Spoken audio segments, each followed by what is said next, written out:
ఈ ఒక శ్లోకం అర్థమైతే జీవితం మారిపోతుంది. అర్జున, మనిషి జీవితంలో పెద్ద తప్పు ఏంటో తెలుసా? ఫలితం గురించే ఆలోచిస్తూ కర్తవ్యాన్ని మర్చిపోవటం. అప్పుడు శ్రీకృష్ణుడు అర్జునునికి ఇలా చెప్పాడు: కర్మణ్యే వాదికారస్తే మా ఫలేషు కదాచన మా కర్మఫల హేతుర్భూర్ మాతే సంగోస్త్వ కర్మణి. అంటే అర్జున, నీ అధికారం కర్మ మీదే, ఫలితం మీద కాదు. నీ పని నీ కర్తవ్యాన్ని చేయడం. ఫలితం గురించి భయపడకూడదు. ఫలితం కోసం మాత్రమే పని చేయకూడదు. ఎందుకంటే కర్తవ్యాన్ని సరిగ్గా చేసేవాడిని విజయం ఎప్పుడో ఒక రోజు వెతుక్కుంటూ వస్తుంది. ఈరోజు మంచి మాట. ధర్మస్య గ్లానిర్భవతి భారత అభ్యుత్థానమధర్మస్య తదాత్మానం సృజామ్యహం అంటాడు. నేను ఒక రూపమును పొందవలసిన అవసరం లేదు. అంతటా వ్యాపించి ఉన్నవాణ్ణి ఒక రూపమును పొంది భూమి మీదకు వస్తున్నాను అంటే అది కేవలము ధర్మమును నిలబెట్టడానికి, ధర్మమునకు ఎవరు విఘాతమును కల్పిస్తున్నారో వారిని సంహరించడానికి వస్తున్నాను అంటాడు. భగవంతుడికి అత్యంత ప్రీతిపాత్రమైనది ఈ లోకంలో ఏదైనా ఉంటే ధర్మం ఒక్కటే.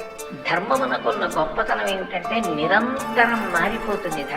నిరంతరం మారిపోయే ధర్మాన్ని ఎవరు శాస్త్ర ప్రమాణమునకు అనుగుణంగా పట్టుకుని అనుష్ఠిస్తాడో అటువంటి వాడు మళ్ళీ కదలనటువంటి సత్యమునందు ప్రవేశిస్తాడు. నాకు ధర్మము తెలుసండి, నేను అన్ని గ్రంథాలు చదివానండి, ఉపయోగం ఏముండదు.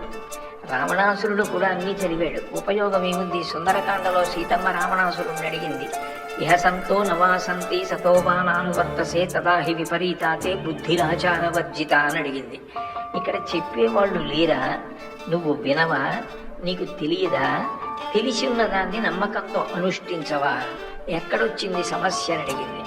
ధర్మమునకు వ్యతిరేకంగా ఆశీర్వచనం కూడా చెయ్యరు. మహాభారతంలో గాంధారి దగ్గరికి వచ్చి దుర్యోధనుడు నమస్కారం చేసి, అమ్మా నేను కురుక్షేత్ర యుద్ధ భూమికి వెడుతున్నాను, నాకు జయం కలగాలని ఆశీర్వదించు అన్నాడు.